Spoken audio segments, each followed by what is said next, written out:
الحمد لله نحمده ونستعينه ونستغفره ونعوذ بالله من شرور أنفسنا ومن سيئات أعمالنا من يهده الله فلا مضل له ومن يضلل فلا هادي له وأشهد أن لا إله إلا الله وحده لا شريك له وأشهد أن محمدا عبده ورسوله يا أيها الذين آمنوا اتقوا الله حق تقاته ولا تموتن إلا وأنتم مسلمون يا أيها الناس اتقوا ربكم الذي خلقكم من نفس واحدة وخلق منها زوجها وبث منهما رجالا كثيرا ونساء واتقوا الله الذي تساءلون به والأرحام إن الله كان عليكم رقيبا يا أيها الذين آمنوا اتقوا الله وقولوا قولا سديدا يصلح لكم أعمالكم ويغفر لكم ذنوبكم ومن يطع الله ورسوله فقد فاز فوزا عظيما أما بعد فإن خير الحديث كتاب الله وخير الهدي هدي محمد صلى الله عليه وسلم وشر الأمور محدثاتها وكل محدثة بدعة وكل بدعة ضلالة وكل ضلالة في النار. أعوذ بالله السميع العليم من الشيطان الرجيم. بسم الله الرحمن الرحيم. قاف والقرآن المجيد بل عجبوا أن جاءهم منذر منهم فقال الكافرون هذا شيء عجيب أإذا متنا وكنا ترابا ذلك رجع بعيد قد علمنا ما تنقص الأرض منهم وعندنا كتاب حفيظ بل كذبوا بالحق لما جاءهم فهم في أمر مريج. وقال الله تعالى في موضع آخر ولتكن منكم أمة يدعون إلى الخير ويأمرون بالمعروف وينهون عن المنكر وأولئك هم المفلحون. محترم ومعزز دینی میرے بھائیوں، بزرگوں، نوجوان ساتھیوں، عزیز بچوں، اللہ رب العالمین کا ہم سب پر پیش بہا انعامات اور احسانات ہیں. انہیں انعامات اور احسانات میں سے ایک عظیم انعام اور ایک عظیم احسان اللہ رب العالمین نے ہمیں اور آپ کو توحید جیسی نعمت سے سرفراز فرمایا ہے، اور اسی توحید کی خاطر انبیاء کرام کی بعثت کا ایک عظیم سلسلہ اللہ رب العالمین نے اس دنیا میں بنایا. تمام انبیاء کرام نے اپنی امتوں اور قوموں کو الہ واحد کی عبادت اور بندگی کے طریقے اور امور سکھائے، اور اس راہ میں آنے والی ہر طرح کی رکاوٹوں، بندشوں، خطرات کا سامنا کیا اور صبر کیا. ہر طرح کے درود و سلام کا نذرانہ ہو تمام انبیاء کرام پر، خصوصاً ہمارے اور آپ کے آخری رسول ساقی کوثر شافع محشر صلی اللہ علیہ وسلم پر، جنہوں نے تمام طرح کی صعوبتوں کو برداشت کر کے اللہ واحد کا پیغام اس کے بندوں تک بلا کم و کاش پہنچایا. ہر طرح کے درود ہوں آپ پر، آپ کے آل پر، آپ کے اصحاب پر، آپ کے ازواج مطہرات پر رضی اللہ عنہم وعنہم اجمعین۔ محترم بھائیوں،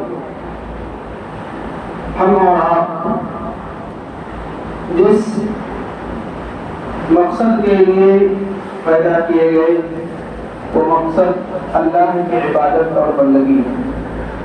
اللہ رب العالمین کی عبادت اور بندگی کا سب سے عظیم اگر ذریعہ کوئی ہے، اور اللہ کی عبادت اور بندگی کا سب سے بہتر، سب سے اعلیٰ، سب سے افضل، سب سے اولیٰ اگر کوئی طریقہ ہے تو وہ ہے اللہ رب العالمین کی وحدانیت کا معاشرے میں، افراد میں، جماعت میں، بستی میں، تمام جگہوں پر رب کی توحید کا اعلان کیا جائے، رب کی وحدانیت کا ہر جگہ پر اعلان کیا جائے، اس کو لوگوں تک پہنچایا جائے، اس کی تعلیم دی جائے، اور لوگوں کے دلوں میں اللہ رب العالمین کی عبادت اور بندگی کو بلا کسی شریک کے لوگوں تک یہ پیغام پہنچایا جائے۔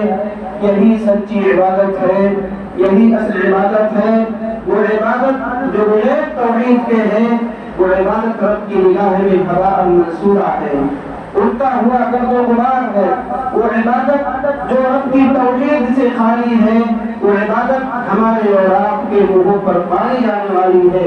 وہ عبادت جو اللہ رب العالمین کی مرضی کے خلاف ہے، اللہ رب العالمین کے ساتھ کسی کو شریک کیے جانے کے ساتھ، وہ عبادت رب کی نگاہ میں اس ریت کے توڑے کی طرح ہے کہ ہم آئی اور سارے توڑوں کو ریت کے اڑا کے لے کے چلے گی۔ وہ عبادت لڑانی ہے، وہ عبادت بے سود ہے، وہ عبادت بے منفعت ہے۔